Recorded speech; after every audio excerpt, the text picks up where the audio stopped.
ఒక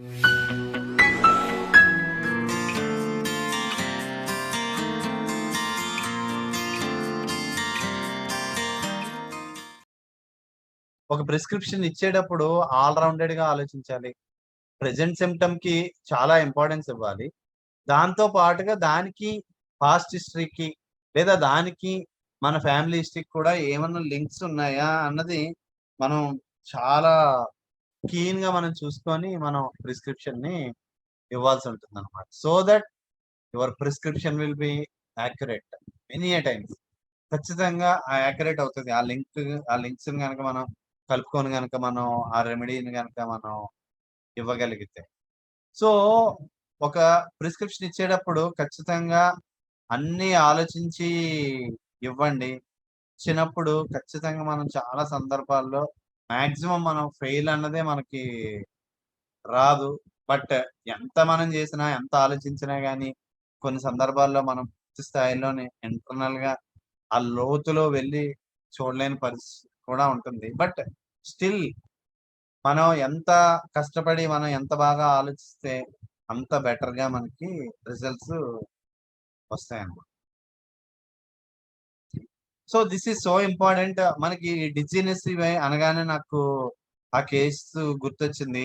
మన క్లినిక్‌లో గూడా ఈ డిజీనెస్ లేదా వెర్టిగో కేసెస్ మనం చాలా చాలా వస్తూ ఉంటాయి. చాలా చాలా చూస్తూ ఉంటాం. రకరకాల మందులతోని తగ్గుతూ ఉంటాయి. ఆహ్, సో, వాటినన్నిటిని మనం బాగా కీన్‌గా ఎస్పెషల్‌గా వెర్టిగో చెప్పిన ప్రతి ఒక్కళ్ళకి గూడా మస్ట్ అండ్ షుడ్‌గా మనం అడగాల్సింది క్లోజింగ్ ఐస్ ఎగర్వేషన్ లేదా క్లోజింగ్ ఐస్ ఎమల్రేషన్. ఇది నా ప్రాక్టీస్‌లో మాత్రం నేను చాలా ఎక్కువగా బాగా అంటే నాకు ప్రిస్క్రిప్షన్ పరంగా చాలా హెల్ప్ అయిన సింప్టమ్స్ అవి. వాటిని బట్టే మనం చాలా సందర్భాల్లో మనం ప్రిస్క్రిప్షన్‌ని మనం ఫైనలైజ్ చేసుకునే అవకాశం ఉంటుంది. సో, ఎవ్వరు వెర్టిగో కేస్ వచ్చినా గాని మస్ట్ అండ్ షుడ్‌గా మీరు అడగాలి కంపల్సరీగా.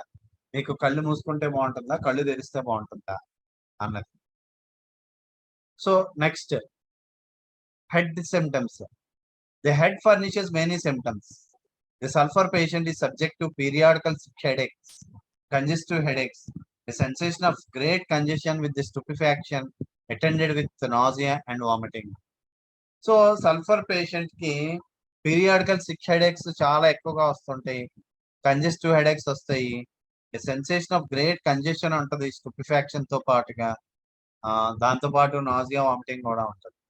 సిక్ హెడేక్ మనకి ఆర్సెనిక్ ఆల్బమ్‌లో చదివాం మనం. సిక్ హెడేక్స్, పీరియాడికల్ హెడేక్స్ గురించి.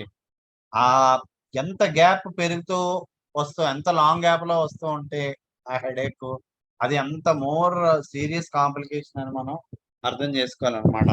ఈ పీరియాడికల్ సిక్ హెడేక్స్, ఈ పీరియాడిసిటీ ఎప్పుడైతే ఉందో ఏ కంప్లెయింట్‌లో అయినా గాని అవన్నీ గూడా ఆ లేటెంట్ సోరిక్ సింప్టమ్స్ అని మనకి ఆర్సెనిక్ ఆల్బమ్‌లో మనం చదువుకున్నాం. సో, ఇక్కడ sick headaches once in a week or every 2 weeks the characteristic 7 day aggravation అన్నమాట. సో, ఎవ్రీ వీక్ గాని లేదా 2 వీక్స్‌కి గాని క్యారెక్టరిస్టిక్ అయితే 7 డేస్ అగ్రవేషన్ అని మనకు చెప్తా ఉన్నారు. సో, ఆహ్, ఎక్కువగా వన్స్ ఏ వీక్ వచ్చే హెడేక్స్‌కి మనం సల్ఫర్‌ని మనం ఆలోచించుకోవచ్చనమాట. ఇది మన గ్రూప్ పెట్టిన కొత్తలోని ఆ రోజు సండే నాకిప్పటికి గుర్తు. ఆ రోజు సండే నేను క్యాంప్ వెళ్తున్నాను. క్యాంప్ వెళ్తూ పెట్టాను. Today is Sunday. Usually I get headaches on every Sunday. So, find the remedy అని పెట్టానప్పుడు. ఈ గ్రూప్ స్టార్ట్ అయిన కొత్తలోనే. సో, ఇప్పుడు అదే వస్తుంది మనకి. Most headaches coming on Sunday in working men are cured by sulphur అన్నారు. కాకపోతే గుర్తుపెట్టుకోండి most headaches coming on Sunday in working men. అంటే అది కూడా అక్కడ స్పెసిఫిక్‌గా మెన్ అని స్పెసిఫై చేశారు. గుర్తుపెట్టుకొని చూడండి. సో, ఎందుకంటే పాపం ఫిమేల్స్‌కి వాళ్ళకి హాలిడే అన్నదే ఉండదు కదా! సో, అందుకే బహుశా ఇక్కడ మెన్ గురించే చెప్పారు. వర్కింగ్ మెన్ అన్నారు. అది కూడా సండే అన్నారు. ఎందుకంటే for every working men Sunday is a holiday ఉంటది కదా! కానీ ఇక్కడ మనం దీన్ని ఎలా మనం కన్సిడర్ చేయాలంటే not only the Sunday headache అనే కన్సిడర్ చేయకూడదు. సో, ఏ రోజు సెలవొస్తే ఏ రోజు సెలవు ఉంటే, ఫర్ ఎగ్జాంపుల్ ట్యూస్డే హాలిడే ఉన్న వాళ్ళు కొంతమంది ఉంటారు, లేదా మండే హాలిడే, లేదా సాటర్డే హాలిడే. అలాగా హాలిడే రోజు అంటే వర్క్ లేని రోజు హెడేక్ గనక వస్తే ఖచ్చితంగా మనం సల్ఫర్ని ఆలోచించి మనం సల్ఫర్ని ప్రిస్క్రైబ్ చేయొచ్చు అనమాట. So this is so important to analyse. మనం మెటర్మెడికే చదివే మెటర్మెడికన్ కూడా మనం బాగా అనలైజ్ చేసుకోవాలి. మనకి ఆల్రెడీ ముందే మనకు చెప్పారు సల్ఫర్లోని ఆ వీక్నెస్, ఎంటీనెస్, లేదా ఆల్గాన్ హంగ్రీ ఫీలింగ్ అవన్నీ కూడా 11 o'clock వస్తుందని మనకు చెప్పారు. నాట్ ద 11 o'clock కాదు.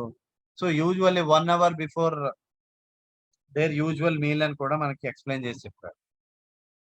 అంటే అంటే 3 గంటలకు తినేవాడికి 2 గంటల కల్లా విపరీతమైన డ్యామ్ డౌన్ అయిపోతాడు, లేదా 1 o'clock తినేవాడు 12 o'clock డౌన్ అయిపోతాడు, లేదా 2 o'clock తినేవాడు అయితే 1 o'clock ఒక డ్యామ్ డౌన్ అయిపోయి విపరీతంగా ఏదో ఒకటి తినేయాలన్నంత ఫీలింగ్ వస్తుంది.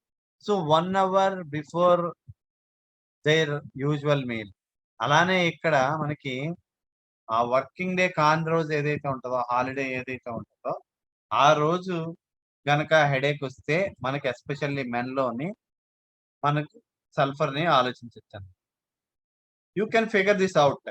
Sunday is the only day he does not work and he sleeps late in the morning and gets up with a headache that involves the whole head, the dullness and congestion. ఇక్కడ కూడా చెప్తున్నారు. ఇప్పుడు జరుగుతున్నవన్నీ అప్పుడే చెప్పారు చూడండి. So software ఇంజనీర్లు ఉంటారు, వాళ్ళకి సాటర్డే సండే హాలిడే. ఇంకా నైట్ ఇంకా వీకెండ్ వచ్చిందంటే ఇంకా ఫ్రైడే మొత్తం ఫుల్ ఇంకా చిల్ అయ్యి తెల్లారి 3కో 4కో పడుకొని ఇంకా మార్నింగ్ లేచిన వెంటనే వీళ్ళకి తలనొప్పి స్టార్ట్ అవుతుంది. సో అలాంటప్పుడు మనకి సల్ఫర్ చాలా చాలా ఇండికేట్ అవుతుంది.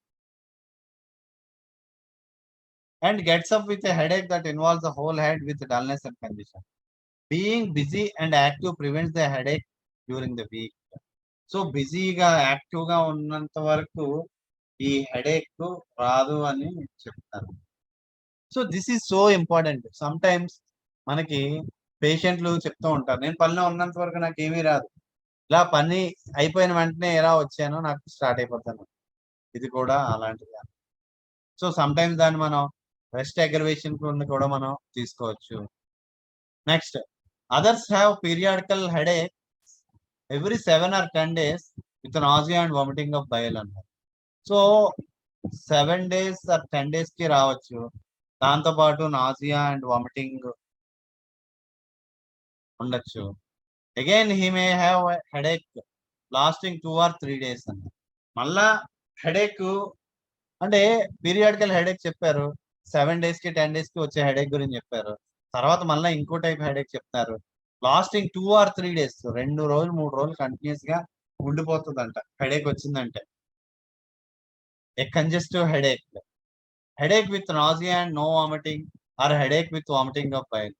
వికారం ఉండి వామిటింగ్ అవ్వకపోవచ్చు, లేదా హెడేక్ తో పాటు వామిటింగ్ అయిపోవచ్చు, ఇంకా రకరకాలైన కాంబినేషన్ లో హెడేక్ రావచ్చు. The headache is aggravated by stooping, generally ameliorated in warm room and by the application of the warmth. Headache వచ్చేసరికల్లా వార్మ్ రూమ్ లో బాగుంటది, అప్లికేషన్ ఆఫ్ వార్మ్త్ బాగుంటది, aggravated from light, hence the desire to close the eyes and to go into a dark room అన్నారు. So ఆ light అనేది భరించలేరు, so కళ్ళు మూసేసుకొని ఆ dark room లోకి వెళ్ళిపోతారు. Aggravated by jarring and after eating. So jarring, eating కూడా headache కి aggravation. Eating aggravation వల్ల ఒక చాలా పెక్యులర్ అగ్రవేషన్ ఇక్కడ. సో హెడేక్స్ కి వచ్చేసరికల్లా ఇవన్నీ చాలా ఇంపార్టెంట్. పీరియాడికల్ హెడేక్స్, లేదా మళ్ళీ హెడేక్స్ 2 or 3 days ఉండిపోద్ది. మళ్ళీ హెడేక్ తో పాటుగా నాజియా, వామిటింగ్స్ ఇలాంటివి కూడా ఉండొచ్చు, లేదా నాజియా మాత్రమే ఉండి వామిటింగ్ అవ్వకపోవచ్చు. ఇలా రకరకాలుగా ఉండొచ్చు. Warmth room aggravation, application of warmth amelioration అని చెప్తున్నారు. వామ్త్ రూమ్ కూడా amelioration, sorry. The whole head is sensitive and the eyes are red and there is often lacrimation with nausea and vomiting. Whole head అంతా కూడా sensitive గా అయిపోయి కళ్ళు మొత్తం రెడ్గా అయిపోయి, ఇది చూడండి ఈ rubric, redness of the eyes headache during అని ఒక రూబ్రిక్ ఉంటుంది చూడండి. ఆ రూబ్రిక్ ని షేర్ చేయండి. వైదర్షి మీరే అది చూసి షేర్ చేయాలి. Redness of the eyes headache during చూడండి, చూసి షేర్ చేయండి గ్రూప్ లో. And there is often lachrymation with nausea and vomiting. So మనకి ఇక్కడికిక్కడే ఈ చెప్పిన 2 లైన్లోనే ఎన్ని రూబ్రిక్స్ ఉన్నాయో చూసుకోండి. హెడ్ సెన్సిటివ్ గా ఉందంట, ఫస్ట్ ఐస్ రెడ్ గా అయిపోతాయి హెడేక్ టైంలోని, ప్లస్ లాక్రిమేషన్ ఉంటుంది headache during. Lacrimation headache during కూడా రూబ్రిక్ పెట్టండి. మళ్ళీ హెడేక్ విత్ నాజియా ఒకటి, అది కూడా షేర్ చేయండి. మళ్ళీ హెడేక్ విత్ వామిటింగ్ కూడా షేర్ చేయండి. So headaches at times in those who suffer constantly from great heat in the vertex. Headache at times suffer అవుతారు ఎవరిలోనంట, హెడేక్ తో పాటుగా ఆ great heat in the vertex అని చెప్తారు. So headaches at times in those who suffer constantly from the great heat in the vertex. ఎక్కువగా heat in the vertex తో suffer అయ్యే వాళ్ళకి వచ్చే హెడేక్స్ కి మనం సల్ఫర్ ని ఆలోచించమని చెప్తున్నారు అనమాట. The top of the head is hot and burns and he wants cold clothes applied to the top of the head. ఆ వేడికి ఆ మంటకి కూడా కోల్డ్ క్లాత్స్ ని అప్లై చేసుకుంటారు అనమాట బాగా ఫుల్ గా.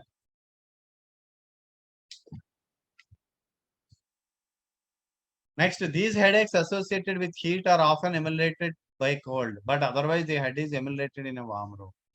సో ఇక్కడ మళ్ళా చెప్తున్నారు ఆ డిఫరెన్స్ చూడండి. హెడేక్ తో పాటుగా తల కూడా బుర్ర వేడిగా అయిపోతే అప్పుడు ameliorated by cold, but in general గా ఎమ్యులేటెడ్ బై వార్మ్త్ అని మనకి చెప్తున్నారు హెడేక్స్ కి వచ్చేసరికల్లా. The head feel stupid and sometimes he cannot think. ఆ హెడ్ మొత్తం స్టూపిడ్ గా అయిపోయి ఏమీ ఆలోచించలేని పొజిషన్ లోకి వెళ్ళిపోతారు. Every motion aggravates and he is worse after eating and drinking. Every motion aggravates, motion aggravation మనకి బ్రెయినియాలోనే మోషన్ అగ్రవేషన్ కూడా ఉంటుంది హెడేక్ కి. And he is worse after eating and drinking, తిన్న తర్వాత కానీ ఇది కూడా షేర్ చేయండి. Headache aggravated by eating, aggravated by drinking, వైదర్షి ఇవి కూడా షేర్ చేయండి. Next, worse from taking cold drinks into the stomach and better from hot drinks. So ఇక్కడ కోల్డ్ డ్రింక్స్ కనుక తీసుకుంటే చల్లగా ఏం తాగితే ఇంకా ఇంకా పెరిగిపోతుంది తలనొప్పి. అదే వేడిగా వెచ్చగా తీసుకుంటే మాత్రం చక్కగా ఉంటుంది అనమాట, ఎమిలరేషన్ ఉంటుంది. And the headaches are present the face is engorged. Headache కనుక ఉన్నదంటే ఫేస్ మొత్తం ఉబ్బిపోద్ది అనమాట. ఇది కూడా మనకు చాలా మంది పేషెంట్లు చెప్తారు. ఈ రూబ్రిక్ కూడా ఉందేమో చూడండి. Bright red face, headaches in persons who have a red face, a dirty face, or sallow, a venous stasis of the face. The eyes are engorged and the skin is engorged. The face is puffed and venous in appearance అన్నారు. So Venus stasis ఉంటుంది face లోని, ice మొత్తం engorge అయిపోతాయి, skin ఎంగార్జ్ అయిపోద్ది, face is puffed and venous in appearance అన్నారు.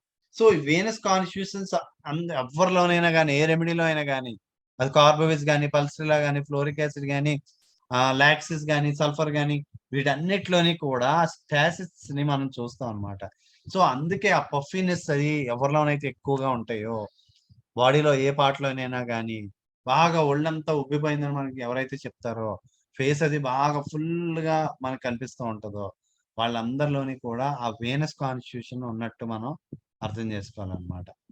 The eyes are engorged, venous stasis of the face అని చెప్తున్నారు. Ice అన్ని కూడా ఎంగార్జ్ అయిపోతాయి, కళ్ళు కూడా ఉబ్బిపోతాయి, స్కిన్ కూడా ఉబ్బిపోద్ది, ఫేస్ పఫీగా అయిపోద్ది అండ్ వేనస్ ఇన్ అపియరెన్స్ అని చెప్తున్నారు. Sulphur is useful in persons who get up in the morning with headache. ఉదయాన్నే లేచిన వెంటనే వచ్చే హెడేక్ కి సల్ఫర్ ఈజ్ యూజ్ఫుల్ అని చెప్తున్నారు. ఆ హెడేక్ తో పాటుగా డిజీనెస్, రెడ్ ఫేస్ కూడా ఉండాలన్నమాట. Morning headache, dizziness, red face ఉన్నప్పుడు. In persons who say they know they are going to have headache some time during the day because the face feels very full and is red in the morning and the eyes are red అని. So వాడికి చెప్పేస్తాడంట headache నాకు వచ్చేస్తుంది headache వచ్చేపోతుంది. ఎందుకంటే ఆ day టైంలో the whole head is sensitive and the eyes are red and there is often lacrimation with nausea and vomiting అన్న. So head అంతా కూడా సెన్సిటివ్ గా ఉండి ఐస్ మొత్తం రెడ్ గా అయిపోతాయి. మొన్న మనం ఆ రూబ్రిక్స్ చూసాం కదా, ఆ redness, ice redness headache during ఒకటి, మళ్ళీ లాక్రిమేషన్ హెడేక్ డ్యూరింగ్ ఒకటి, హెడేక్ నాజియా విత్ ఒకటి, హెడేక్ వామిటింగ్ విత్ ఒకటి, ఇన్ని రూబ్రిక్స్ ఉన్నాయి ఈ ఒక్క దీనిలోనే. Headaches at times in those who suffer constantly from great heat in the vertex.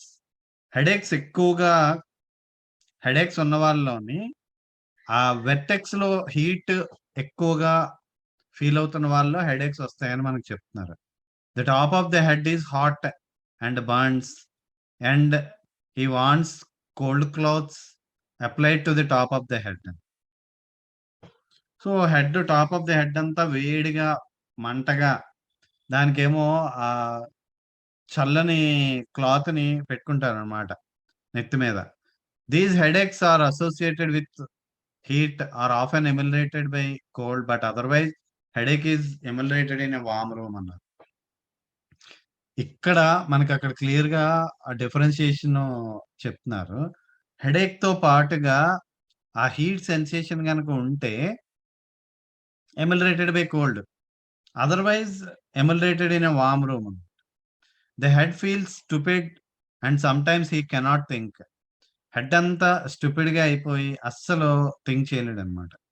Every motion aggravates and he is worse after eating and drinking, worse from taking cold drinks into the stomach and better from hot drinks అన్నారు. Head అంతా every motion aggravates, మనకి బ్రెయినియాలో లాగా motion aggravation ఉంటుంది, eating aggravation, drinking aggravation, worse from taking cold drinks in the stomach and better from hot drinks అన్నారు. So ఇది చాలా important. Cold drinks aggravation, hot drinks amelioration. మనకి అక్కడ ఫాస్ఫరస్ కి ఆపోజిట్ అన్నమాట. ఫాస్ఫరస్ లోని ఏదైతే చల్లగా తీసుకుంటాడో అది చాలా హాయిగా ఉంటది. ఇక్కడ మాత్రం worse from hot drinks. Next, when the headaches are present the face is engorged. Headache వచ్చినప్పుడు ఫేస్ అంతా మొత్తం ఉబ్బిపోద్ది అనమాట. బ్రైట్ రెడ్ ఫేస్, ఆ ఫేస్ మొత్తం బ్రైట్ రెడ్ గా అయిపోద్ది హెడేక్స్ వచ్చినాయి అంటే. Headaches in persons who have a red face, a dirty or sallow, a venous stasis of the face అన్నారు. అంటే ఇక్కడ ఆ హెడేక్ వచ్చినప్పుడు జరిగేది ఏంటంటే ఆ వేనస్ స్టాసిస్ జరుగుతుంది అనమాట. సో ఇది బేసిక్ గా మనం వేనస్ రెమెడీ, వేనస్ సిస్టమ్ మొత్తం ఇన్వాల్వ్ అవుతుందని మనం ఏదైతే చెప్పుకున్నామో, సో అది ఆ వేనస్ స్టాసిస్ వస్తుంది అనమాట ఫేస్ మీద. The eyes are engorged and the skin is engorged, the face is puffed and venous in appearance అన్నారు. ఐస్ మొత్తం ఎంగార్జ్ అయిపోతాయి, స్కిన్ మొత్తం ఎంగార్జ్ అవుతుంది, ఫేస్ పఫీగా అయిపోద్ది and venous in appearance. So total గా ఆ Venus appearance, Venus side of the system మొత్తం ఇబ్బందిగా ఉంటుందన్నమాట. Sulphur is useful in persons who get up in the morning with headache, dizziness and red face. ఉదయాన్నే లేచిన వెంటనే హెడేక్, హెడేక్ తో పాటు డిజీనెస్, రెడ్ ఫేస్, ఈ మూడు కలిపి కంబైన్డ్ గా ఉంటాయి. In persons who say they know they are going to have headache some time during the day because the face feels very full and red in the morning and the eyes are red. So వాడు ముందే చెప్పేస్తాడంట, నాకు ఇక headache వచ్చేస్తుంది, ఉదయాన్నే headache ఉండదు, headache వచ్చేస్తుంది ఎందుకంటే face ఉదయాన్నే ఫుల్ గా అనిపించి బాగా రెడ్ గా ఉంది కాబట్టి, ఐస్ కూడా రెడ్ గా అయిపోయాయి కాబట్టి ఖచ్చితంగా హెడేక్ వచ్చేస్తుంది అని ముందే అర్థమైపోద్ది అనమాట. Before the headache comes on, ఇక్కడ గుర్తుపెట్టుకోండి ఇవన్నీ కూడా మనకి ఆ మైగ్రేన్ హెడేక్ సిమ్టమ్స్ ఏవైతే ఉంటాయో అవన్నీ ఇప్పుడు చెప్తున్నారు చూడండి. Before the headache comes on their is a flickering before the ice, a flickering of colour. Headache వచ్చే ముందు ఫ్లిక్కర్స్ వస్తాయి ఐస్ లోని, ఐస్ ముందు, కళ్ళ ముందు. Flickering of the colour, colour కూడా ఫ్లిక్కర్ అవుతూ ఉంటాయి అన్నమాట కళ్ళ ముందు. scintillations, stars, saw teeth, zigzags are forewarnings of a headache. Headache వచ్చే ముందు ఈ రకరకాలైన షేపుల్లో మనకి కళ్ళ ముందు కనిపిస్తూ ఉంటాయి అన్నమాట. సింటిలేషన్స్ కానీ, స్టార్స్ కానీ, లేదా సాటీత్ కానీ, జిగ్జాగ్స్ కానీ, ఇవన్నీ కూడా. Some sulphur headaches that I have known present a peculiar appearance before the eyes. Sulphur headaches లోని ఆ పెక్యులర్ అపియరెన్స్ ఉంటుందన్నమాట ఐస్ ముందు. Rhomboidal figure obliquely placed with saw teeth on the upper side and the body is filled with spots. చూడండి ఎంత మనకి ఎక్కడ ఏ రెమెడీలోను కూడా ఇంత ఇలాంటి డిస్క్రిప్షన్ మనకి ఎక్కడ ఇవ్వలేదు. సో హెడేక్ వచ్చే ముందు వీళ్ళకి కళ్ళ ముందు ఒక పెక్యులర్ అపియరెన్స్ కనిపిస్తుందంట.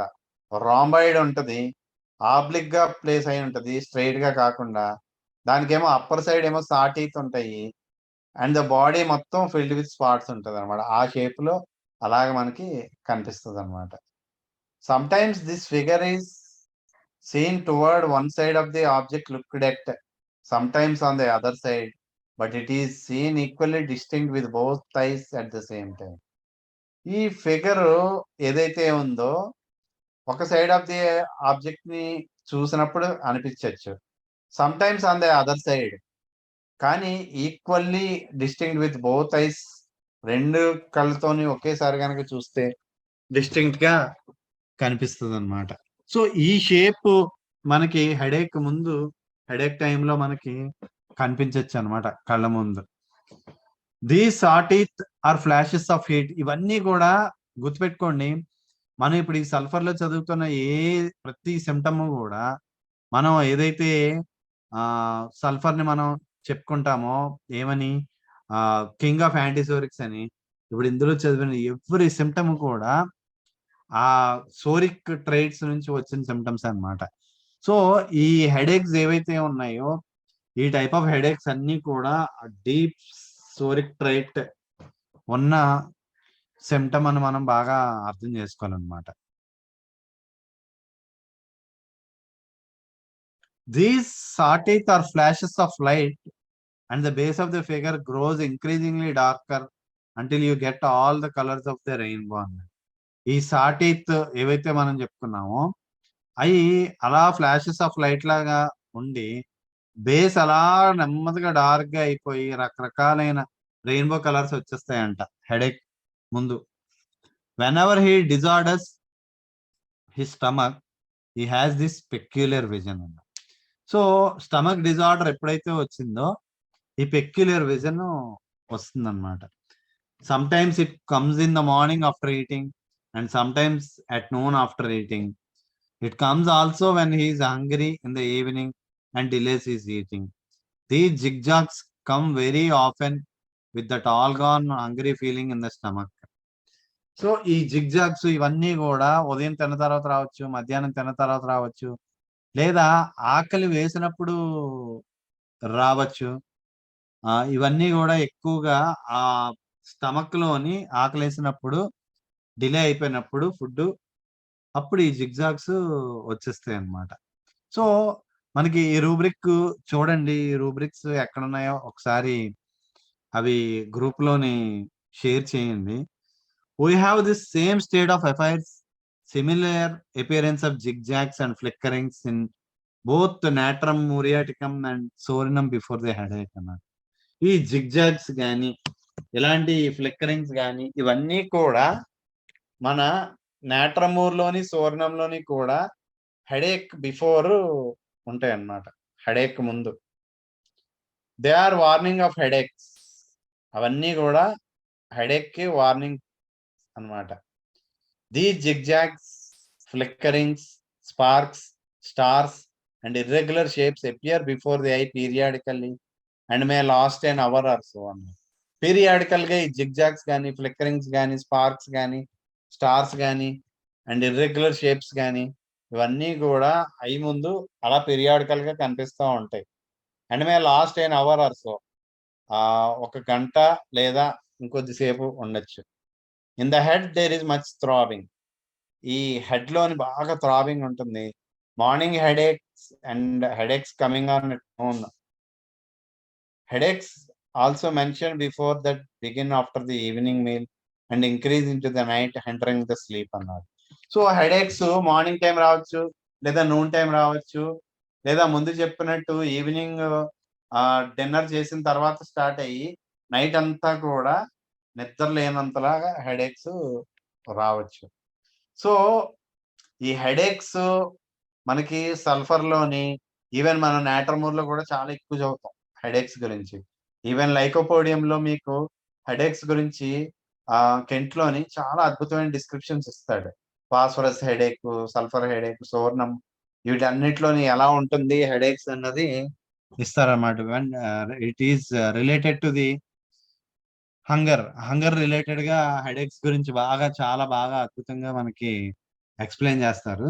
సో, హెడేక్స్ కూడా మనకి మోర్ ఫ్రీక్వెంట్‌గా మన ప్రాక్టీస్‌లో చాలా ఎక్కువగా వచ్చే కేసుల్లో హెడేక్స్ కూడా ఒకటి. కానీ కొన్ని సందర్భాల్లో చాలా టఫ్‌గా ఉంటది.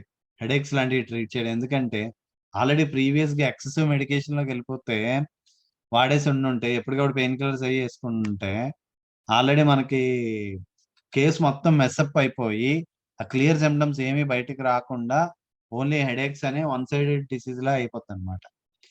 కానీ జాగ్రత్తగా బాగా గనక ట్రీట్ చేయగలిగితే మాత్రం చాలా అద్భుతంగా మనకి పనిచేస్తుంది. Next upon the external head the itching is indescribable. Constant itching when warm in bed అన్నారు. ఈ ఎక్స్టర్నల్ హెడ్‌లోని ఇచ్చింగ్ బాగా ఎక్కువగా ఉంటుంది. Constant itching when warm in bed. బాగా warm warmth of bed in general మన అగ్రివేషన్ ఏదైతే చెప్పుకున్నామో, ఇక్కడ ఇచ్చింగ్ కూడా అలా వార్మ్‌త్ ఆఫ్ బెడ్‌కి ఎక్కువైపోద్దనమాట. It is worse from the warmth of the bed and that it is also worse from cold. Warmth of the బెడ్‌తో పాటుగా కోల్డ్‌కి కూడా వర్సన్ అయిపోతా ఉంటది. Itching eruptions, scaly, moist and dry eruptions, vesicles, pimples, pustules and boils. So, scalp మీదే రకరకాలైన కురుపులు స్కేలీగా ఉండొచ్చు, మాయిస్ట్‌గా ఉండొచ్చు, డ్రై ఎరప్షన్స్ ఉండొచ్చు, వెసికిల్స్ లాంటివి, పింపుల్స్ లాంటివి, పస్యూల్స్ లాంటివి, బాయిల్స్ లాంటివి రకరకాలైన మన స్కిన్ ఎరప్షన్స్ అన్నీ గూడా ఆ స్కాల్ప్ మీద రావచ్చు. Eruptions in general upon the scalp. Scalp మీద ఎరప్షన్స్ ఇన్ జనరల్‌గా ఉంటాయి. Much dandruff in the hair and loss of hair. There is slow closing of the fontanelle అన్నారు. డాండ్రఫ్ ఉంటది, లాస్ ఆఫ్ హెయిర్ ఉంటది. ఈ ఫాంటన్లే క్లోజింగ్ స్లోగా ఉంటుందని మనకు చెప్తున్నారు. సో, ఆ రూబ్రిక్‌ని ఒకసారి షేర్ చేయండి. అందులో సల్ఫర్ ఉందా లేదా ఒకసారి చెక్ చేయండి. ఫాంటన్లే క్లోజింగ్ స్లోగా క్లోజ్ అయ్యేదా వాటికి మనకి ఓపెన్ ఫాంటన్లేకి మన కాల్కేరియా కార్బ్, మన కాల్కేరియా ఫాసు, మనం మెటమెడికల్ చదువుతాం. అందులోని సల్ఫర్ కూడా ఉంటుంది. స్లో క్లోజింగ్ ఆఫ్ ద ఫాంటన్లేలోని. ఆ రూబ్రిక్ ఒక్కసారి చూసి అదొకసారి షేర్ చేయండి. Humid offensive eruption on top of the head, filled with pus, drying up into honey-like scabs, tinea capitis అన్నారు. ఈ humid offensive eruptions top of the head మీద వచ్చి వాటిలోని ఫుల్ పస్ ఉంటది. డ్రై అయిపోద్ది. ఎలా అంటే dry up into honey like scabs. ఆ స్కాబ్స్ ఫామ్ అయిపోతాయి అన్నమాట. హనీ కలర్ లోని. టీనియా క్యాపిటిస్ అన్నారు. టీనియా క్యాపిటిస్ అది. Next hair dry falling off. జుట్టు మొత్తం ఊడిపోద్ది. మనకి మోస్ట్ కామన్ సిమ్టమ్, మోస్ట్ అందరూ చెప్పే ఇది hair full falling. Hair fall కి మందులు, హెయిర్ ఫాల్ కి ట్రీట్మెంట్లు. అసలు చాలా డిప్రెషన్ లోకి వెళ్ళిపోయిన వాళ్ళు కూడా ఉంటారు. మొన్ననే ఈ మధ్య ఒక కేసు వచ్చింది. ఆ అమ్మాయి అయితే నాన్ స్టాప్ డిప్రెషన్ లో వెళ్ళిపోయి రూమ్ లో డోర్ క్లోజ్ చేసుకొని ఎవరితో మాట్లాడకుండా క్లినిక్ వచ్చిందంటే ఇంక ఏడుపు నాన్ స్టాప్ ఏడుపు. ఓన్లీ ఫర్ హెయిర్ ఫాల్ అన్నమాట. It has many symptoms, such as in olden times would be called as scrofulous, but which we recognize as soric అన్నారు. సో, ఓల్డెన్ టైమ్స్ లో స్క్రోఫులస్ అని ఏవైతే చెప్తారో మనం ఇప్పుడు దాన్ని సోరిక్ అని అనుకున్నాం. అలాంటి సిమ్టమ్స్ చాలా ఉంటాయని మనకు చెప్తున్నారు. There is a tendency for every cold to settle in the ice. మీకు అంతకు ముందు కూడా చాలా సార్లు చెప్పాను. కోల్డ్ అన్నది బాడీలోని మనం అనుకునే జలుబు ఒక్కటి మాత్రమే కాదు. బాడీలో ఏ పార్ట్‌కైనా సరే కోల్డ్ అన్నది కెటార్స్ అన్నవి రావచ్చు. కోల్డ్ టు ది ఐస్ అంటే మనకి కోల్డ్ ఐ నుంచి డిశ్చార్జెస్ గాని, ఐ నుంచి వాటర్ గాని, లేదా జలుబు చేసి ముక్కు నుంచి, కళ్ళ నుంచి వాటర్ గాని అది కోల్డ్ టు ది ఐస్. ముక్కు నుంచి అయితే cold to the nose. Ears మనకి సిఎస్ఓఎం టు ది ఇయర్ ఉంటుంది కదా! డిశ్చార్జ్ వస్తుంది. అది కోల్డ్ టు ది ఇయర్. లేదా ఇయర్స్ బాగా బ్లాక్ అయిపోయాయి అని చెప్తారు చూసారా? అది కోల్డ్ టు ది ఇయర్ అన్నమాట అది కూడా. సో, ఇక్కడ మనం ఖచ్చితంగా ఆ కోల్డ్ క్యాచింగ్ టెండెన్సీ అనేది అందుకే మనకి రిపర్టర్‌లోని గనక మీరు చూస్తే ఈ స్పెసిఫిక్‌గా ప్రతి పార్ట్‌లోని కోల్డ్ గురించి మనకి పర్టిక్యులర్ రూబ్రిక్స్‌లోని లేదా పర్టిక్యులర్ చాప్టర్స్‌లోని మనకి ఇచ్చినా గాని, మనం జనరల్ డీస్‌లో గనక మనం చూస్తే టెండెన్సీ టు టేక్ కోల్డ్ అనేసి ఒక రూబ్రిక్ ఉంటది. చూడండి. టెండెన్సీ టు టేక్ కోల్డ్ అంటే బాడీలో ఏ పార్ట్‌కైనా సరే తరచుగా వస్తూ ఉంటాయి. కొన్ని కొన్ని సార్లు ఫర్ ఎగ్జాంపుల్ కొరైజా క్రానిక్ అని ఒక రూబ్రిక్ ఉంటది. చూడండి. లేదా ఇన్‌ఫ్లమేషన్ త్రోట్ క్రానిక్ అని ఒక రూబ్రిక్ ఉంటది. అలాగా తరచుగా అక్కడే ఒకే కంప్లెయింట్ అలా ఇన్‌ఫ్లమేషన్ కంటిన్యూయస్‌గా వస్తుందనుకోండి. లేదా కొరైజా కంటిన్యూయస్‌గా వస్తుందనుకోండి. వస్తున్నప్పుడు దాన్ని మనం క్రానిక్ కింద మనం కన్సిడర్ చేస్తాం. అలానే అది థ్రోట్‌లో అవ్వచ్చు, ఇయర్‌లోనో అవ్వచ్చు, ఎక్కడైనా సరే మనకి రావచ్చు. సో, ఒకేసారి 2 పార్ట్స్‌లోని గనక తరచూ జలుబు లాంటివి వస్తున్నాయనుకోండి. Even joints, cold to the joints అంటే బాగా చల్లగాలికి ఏమాత్రం ఎక్స్‌పోజ్ అయినా జాయింట్ పెయిన్స్ పెరిగిపోతున్నాయనుకోండి. It's nothing but cold to the joints. Even catarrh of the stomach అని ఇస్తారు మనకి. కటార్ ఆఫ్ ది స్టమక్ అంటే మనకు వామిటింగ్స్ అయిపోతుండే. కఫం లోపల నుంచి వచ్చేస్తూ ఉంటది. That is Qatar of the stomach. దాన్నే కోల్డ్ టు ది స్టమక్ అని కూడా మనం అనుకోవచ్చు. సో, అలాగా బాడీలో ఏ పార్ట్‌కైనా సరే కోల్డ్ అన్నది రావచ్చు. ఇది మన ఒక్క హోమియో సిస్టమ్‌లో తప్ప వేరే ఏ అదర్ సిస్టమ్స్ కూడా ఇలాంటివి మనకి కన్సిడర్ చెయ్యవు. Discharge of mucus and pus from the eyes. Ulceration and thickening of the eyelids. Lids rolled outwards or inwards. Loss of eyelashes. Red and disturbed condition. So, eyes మొత్తం thicken అయిపోతాయి eyelids అన్నీ గూడా. Lids are rolled outwards or inwards. లోపలికన్నా ఎళ్ళిపోద్ది. లేదా బయటికన్నా వచ్చేస్తాయి. Eyelashes loss of eyelashes కూడా ఒక రూబ్రిక్ ఉంటది చూడండి. Even eyebrows, falling of eyebrows, falling of viscous, falling of moustache ఇవన్నీ కూడా మనకి రూబ్రిక్స్ ఉంటాయి. ఒకసారి చూడండి ఇవన్నీ గూడా మనకి చాలా హెల్ప్‌ఫుల్ రూబ్రిక్స్ అన్నమాట. Not only that hair on unusual parts అనేసి ఒక రూబ్రిక్ ఉంటది చూడండి. స్కిన్‌లో ఉంటదది. హెయిర్ ఆన్ అన్‌యూజువల్ పార్ట్స్‌లో నాకు గుర్తుండే ఒకే ఒక్క రెమెడీ ఉంటది. తూజా అని ఉంటది. ఇప్పుడు మనకి ఆహ్, తెలుసు కదా! అందరికి ప్రతి ఒక్కళ్ళు కూడా ఎస్పెషల్లీ ఫీమేల్స్‌లోని ఈ ఫేషియల్ హెయిర్ అయ్యి చాలా ఎక్కువ మనం చూస్తూ ఉన్నాం. ఈ మధ్య కాలంలో ఇంకా చాలా చాలా ఎక్కువైపోతూ ఉంది.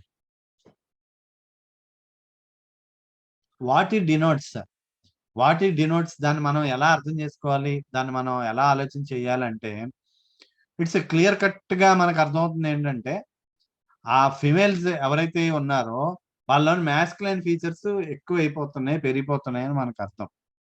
సో, ఇన్ జనరల్‌గా మనకి నేచర్ క్రియేషన్‌లో మేల్‌కి కొన్ని ఫీచర్స్, ఫీమేల్‌కి కొన్ని ఫీచర్స్, స్పెసిఫిక్ ఫీచర్స్ ఇచ్చారు.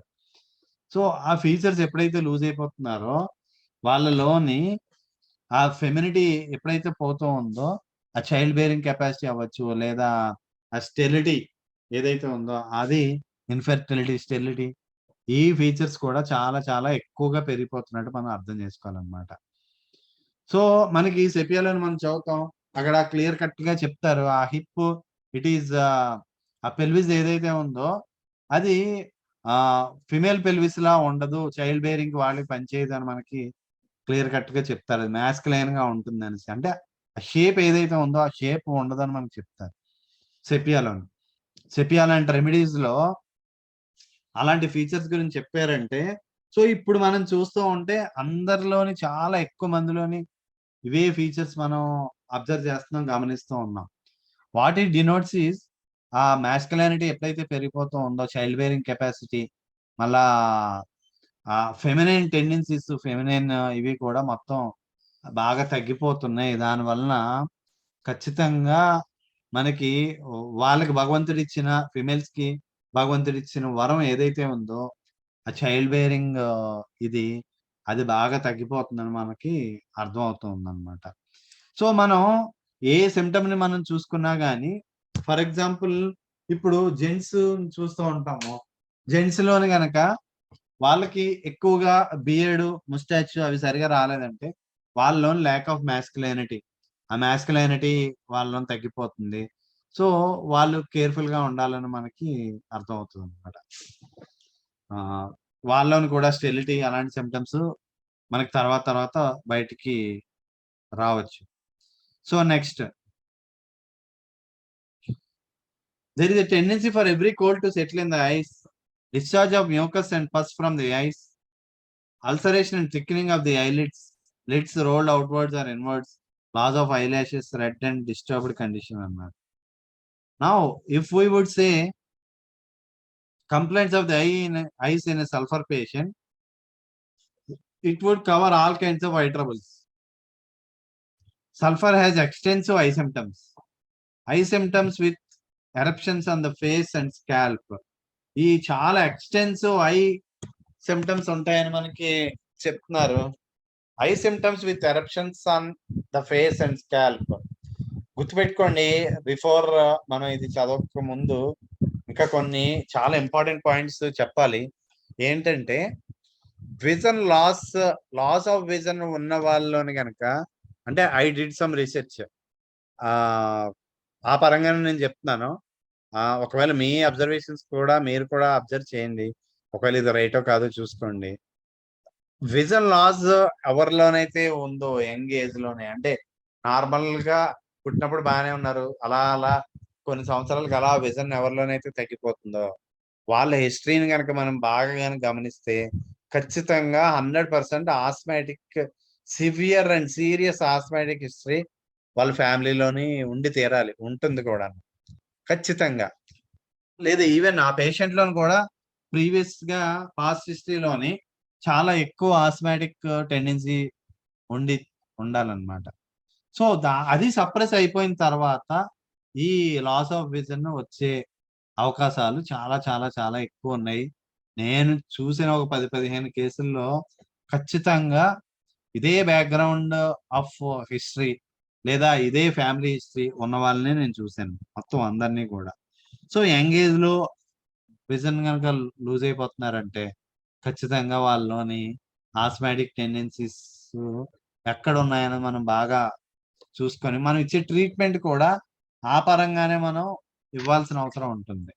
ఎందుకంటే వాళ్ళకి మధ్య మధ్యలోనే ఒకవేళ ఆస్మాటిక్స్ వస్తూ ఉంటే వాటికి మళ్ళీ అలోపతి వాడేస్తూ ఉంటే దిస్ విజన్ ఇంకా ఇంకా ఇంకా ఇంకా చాలా చాలా తగ్గిపోతూ ఉంటుంది అన్నమాట. So sulphur has eye symptoms with eruptions on the face and scalp, with itching of the eyes, especially warm and wet. ఇంకో సిమ్టమ్ చెప్పాలి మీకు. లైస్ లైస్ ఆన్ ఐ లాషెస్. అంటే నేను ఈ కేసు కూడా చేశాను. కొన్ని మన ఐ లాషెస్ మీద పేలు వచ్చేస్తాయి, పేలు పట్టేసి ఆ ఐ లాషెస్ మీద కూడా అక్కడ మనకి ఈర్లు అంటారు చూసారా, మనకి ఈ పేలు అవ్వకముందు ఆ ఎగ్ ఏదైతే ఉంటుందో ఆ ఈర్లు కూడా అలాంటి కేసు కూడా చేశాను. చాలా వాళ్ళు ఎన్ని అలోపతి వాడినా సరే అస్సలు కనీసం తగ్గని కేసులు అనమాట. సో ఆ కేసులు కూడా వస్తాయి. ఆ ఒక పేషెంట్ అయితే స్టిల్ రిమెంబర్, ఆయన ఒక టీచరు, ఆయన అయితే ఐ లాషెస్ ని కట్ చేసేసేవారు. ఐ లాషెస్ ని చూడండి, ఐ లాషెస్ ని కట్ చేసుకునేవాళ్ళు అనమాట. అంత తీవ్రమైన బాధ, ఇబ్బంది పడుతూ ఉండేవాళ్ళు. సో ఇందులో భాగంగానే మన లైస్ అన్నది మనకి రూబ్రిక్, మీరు హెడ్ లోని గనక చూస్తే లైస్ అనేసి ఒక రూబ్రిక్ ఉంటుంది. అదే గనక మనం స్కిన్ లోని గనక చూస్తే లౌజీనెస్ అని ఒక రూబ్రిక్ ఉంటుంది చూడండి. ఆ లౌజీనెస్ అనే రూబ్రిక్ ఏంటంటే పేలన్నీ బాడీలో ఎక్కడైనా సరే పట్టొచ్చు. కొంతమందికి ఈవెన్ జెనటల్స్ లో కూడా పేలు పడతాయి. అంత ఎక్కువ ఆ టెండెన్సీ వాళ్ళని ఉంటుంది. లేదా బాడీకి హెయిర్ ఉంటే బాడీ మీద కూడా వాళ్ళకి పేలు పట్టొచ్చు. సో ఇవన్నీ కూడా డీప్ సోరిక్ ట్రైట్స్ కి మనకి ఇండికేషన్స్ అన్నమాట. మనం గనక ఆ రూబ్రిక్ లోని గనక చూస్తే అన్ని పెద్ద పెద్ద రెమెడీస్ ఉంటాయి. ఇంక్లూడింగ్ సోర్నమెంట్, ట్యూబర్కులమ్, సల్ఫర్ ఇవన్నీ కూడా ఉంటాయి మనకి. సో ఈ డినోట్స్ ఆ డీప్ సోరిక్ ట్రైట్స్ కి అవి మనకి ఇండికేషన్స్ పేలు ఎవరిలోనే పట్టేస్తున్నాయి అంటే నాట్ ఓన్లీ దట్ ఇట్స్ అవి లేటెంట్ సోరిక్ సిమ్టమ్స్ ఇవన్నీ కూడా. సో మనం ఈ పేలు కోసం వాడే మెడికర్ర గిడికర్ర ఇవేవో ఉంటాయి కదా, అవి చాలా చాలా చాలా డేంజరస్. వాటితోనే కనుక మీరు పేలుని కనుక తీసేస్తే, ఒకవేళ పేలు రాకపోతే ఖచ్చితంగా ఆ ఇంటర్నల్ గా ఉన్న ఆ లేటెంట్ సోరాని మనం పూర్తిగా దాన్ని వివేకం చేసిన వాళ్ళు అవుతాం అనమాట. సో ఇవి చాలా ఇంపార్టెంట్. సమ్ టైమ్స్ మనం చేసే చిన్న చిన్న మిస్టేక్స్ మనకి ఆ అవతల పేషెంట్ లోని చాలా డీప్ సీటెడ్ క్రానిక్ ట్రైట్స్ ని మనం తట్టి లేపిన వాళ్ళం అవుతాం అనమాట. సో మస్ట్ అండ్ షుడ్ గా ఈ పేలో ఉన్న పేషెంట్లు ఎవరైతే ఉంటారో వాళ్ళకి మస్ట్ అండ్ షుడ్ గా మనం వార్న్ చేయాలి. ఎట్టి పరిస్థితుల్లోనూ దానికోసం హెయిర్ ఆయిల్స్ కానీ క్రీమ్స్ కానీ ఏమీ వాడకూడదు అని మనం క్లియర్ కట్ గా మనం చెప్పాల్సి ఉంటుంది అనమాట. So catarrhal eye symptoms that are made from washing. ఈ కెటారల్ ఐ సిమ్టమ్స్ ఏవైతే ఉన్నాయో అవి వాష్ చేస్తే ఐస్ ని వర్సన్ అయిపోతూ ఉంటుంది అనమాట. When not only the eyes are aggravated by bathing, but the patient himself is aggravated from bathing, and he dreads to bathe, and he has itching, which is made worse from the warmth of the bed, and is subject to chronic headaches, and has heat on top of it. With such concomitants, his eye symptoms, no matter what, will be cured by sulfur అన్నారు. ఇది ఎంత అద్భుతంగా మనకు చెప్పారు చూడండి. ఎన్ని symptoms మనకి కలిపి ఆ ఐ సిమ్టమ్స్ లోకి కన్సిడర్ చేశారో చూడండి. ఐస్ మినిమం కూడా బాత్ చేస్తే అగ్రవేట్ అయిపోవడం, లేదా in general patient himself is aggravated from bathing and he dreads to bath and he had itching which is made worse from warmth of bed. Itching కనుక warmth of bed aggravation ఉంటే, మళ్ళా and is subject to chronic headaches కనుక ఉంటే, and has heat on top of the head, heat top of the head lo unte, with such concomitants his eye symptoms no matter what will be cured by sulfur. eye symptoms ఏవైనా కానీ ఆ internal గా ఏ problem అయినా కానీ మనకి sulphur తోని cure అయిపోతుంది. మిగతా సిమ్టమ్స్ అన్ని కూడా ఉంటాయని మనకు చెప్తున్నారు. ఇక్కడ గుర్తుపెట్టుకోండి. ఇంకా మనకి ఈ ఫిజికల్ జనరల్స్ ఏవైతే ఉన్నాయో, జనరల్ సిమ్టమ్స్ ఏవైతే ఉన్నాయో ఫిజికల్ గా మనకి చాలా సిమ్టమ్స్ మనకి చెప్తూ ఉన్నారు ఇక్కడ. సో ఇప్పుడు కొత్త కొత్త మెథడ్స్ ని ఫాలో అవుతున్నారు. హోమియోపతిలో రకరకాలైన మెథడ్స్ ఫాలో అవుతున్నారు ప్రిస్క్రిప్షన్ ఇవ్వడం కోసం. సెన్సేషనల్ మెథడ్ అంటున్నారు, రకరకాలైన మెథడ్స్ అంటున్నారు. ఓన్లీ ఆ మైండ్ సిమ్టమ్స్ కి ఎక్కువ వాల్యూ ఇస్తున్నారు. అలా ఇచ్చే ట్రీట్మెంట్ చేసే వాళ్ళు చాలా మంది ఉన్నారు. ఇప్పుడు అదొక క్రేజ్ కూడాను. ఎవరికి ఇలా మామూలుగా మనం ఈ కెంట్లో లేదా ఎలెన్స్ లో మనం బాగా అర్థం చేసుకోవాలని మనం చెప్తున్నా సరే నచ్చడం లేదు. ఎందుకంటే వాళ్ళకి ఆ మెథడ్ చాలా అట్రాక్టివ్ గా అనిపిస్తుంది, చాలా గొప్పగా అనిపిస్తూ ఉందన్నమాట. కానీ గుర్తుపెట్టుకోండి, ఏ సిమ్టమ్ అయినా కానీ, ఏ కేసు అయినా కానీ, ఆ కేసులో మనకి ఏ సిమ్టమ్స్ బాగా మోర్ స్పెసిఫిక్ గా మోర్ ప్రామినెంట్ గా మనకు కనిపిస్తున్నాయో, మోస్ట్ సఫరింగ్ గా ఉన్నాయో వాటికి మాత్రం మనం వాల్యూ ఎక్కువ ఇవ్వాలి. Whether it is a mind symptom or whether it is a physical symptom. Physical general అయినా లేదా మైండ్ సిమ్టమ్ అయినా ఏదైనా కానీ మనం ఆ symptom when it is more prominent, more specific, more clear గా ఉన్నప్పుడు మాత్రమే వాటికి ఎక్కువగా మనం ప్రిఫరెన్స్ ఇవ్వాలి. సో ఒక స్ట్రాంగ్ ఫిజికల్ జనరల్ ఉంది, దాన్ని మనం ఇగ్నోర్ చేసి ఆ మైండ్ సిమ్టమ్స్ అంత మన క్లారిటీ లేకపోయినా కానీ మనం ఆ పరంగానే ఆలోచించి కనుక మనం ప్రిస్క్రిప్షన్ కనుక ఇచ్చామంటే definitely we will be a fail అనమాట. ఖచ్చితంగా మనం ఫెయిల్ అయిపోతాం. సో మనం వీ హ్యావ్ టు రేషనలైజ్. ఆ రేషనల్ మైండ్ తో ఉండాలి. ఖచ్చితంగా ఆ పర్టికులర్ కేసులో ఏవి మనకి బాగా మోర్ ప్రామినెంట్ గా బయటకు కనిపిస్తున్నాయి చూసుకొని వాటికి ఎక్కువ వాల్యూ ఇచ్చి ఆ అండర్లైన్ కాజ్ మనం అర్థం చేసుకొని పాస్ట్ హిస్టరీని ఫ్యామిలీ హిస్టరీని కూడా కంబైన్ చేసుకొని మనం ప్రిస్క్రిప్షన్ కనుక ఇస్తే అప్పుడు మనకి బాగా మంచి రిజల్ట్స్ వస్తాయి. కానీ ఈవెన్ పర్టికులర్ సిమ్టమ్స్ కూడా కొన్ని సందర్భాల్లో మనం వాటికి కూడా చాలా ఎక్కువ వాల్యూ ఇచ్చి మనం ప్రిస్క్రిప్షన్ ఇవ్వాల్సిన అవసరం మనకి చాలా సందర్భాల్లో మనకు వస్తూ ఉంటుంది. సో వాటిని కూడా మనం ఖచ్చితంగా మనం కన్సిడర్ చేసే మనం ఆ ప్రిస్క్రిప్షన్ ఇవ్వాల్సి ఉంటుంది. లేకపోతే ఇంత మెటీరియల్ మనకి ఉండవు. ఇంత మెటీరియల్ ని మనం చదవాల్సిన అవసరం కూడా ఉంది. ఓన్లీ ఆ మైండ్ సిమ్టమ్స్ అన్ని చదువుకునేది రెమెడీస్ లో వచ్చినాయి అని మనం చూసుకొని మంది ఇచ్చేస్తే సరిపోద్ది. కానీ మనం చూస్తూ ఉన్నాము మనకి ఆ ప్రామినెంట్ మైండ్ సిమ్టమ్స్ ఉన్న రెమెడీస్ కంపారిటివ్ గా చాలా తక్కువే ఉంటాయి. అన్లెస్ అదర్వైజ్ ఇట్ ఇస్ బాగా మనకి పాలిక్రిస్ట్ రెమెడీస్ లోనైతే తప్ప గాని మనకి చాలా రెమెడీస్ లో మనకి ఆ మైండ్ సిమ్టమ్స్ మనకి క్లియర్ గానే ఉండవు. బట్ ఈవెన్ అయినా గానీ ఆ రెమెడీ యొక్క నేచరు ఆ తత్వాన్ని కూడా మనం బాగా అవగాహన చేసుకొని మన ఆ పర్టికులర్ కేసులో ఎలా మనకి ఎగ్జిబిట్ అవుతుంది సిమ్టమ్స్ అన్నది మనం చూసుకొని ఆ ప్రిస్క్రిప్షన్ మనం కరెక్ట్ గా ఆ రెమెడీని మనం కరెక్ట్ గా ఇస్తే అప్పుడు ఖచ్చితంగా మనకి మందు చాలా బాగా అద్భుతంగా మనకి పనిచేస్తూ ఉంటుంది అనమాట. So never ignore these general symptoms. One thing I can say ఈ జనరల్ సిమ్టమ్స్ వాటిని so sulfur has cured cataract and iritis, inflammatory conditions and opacities, and all sorts of hallucinations of sight coming with headaches అన్నారు. So even cataract కూడా cure చేయొచ్చు అని మనకి చెప్తున్నారు.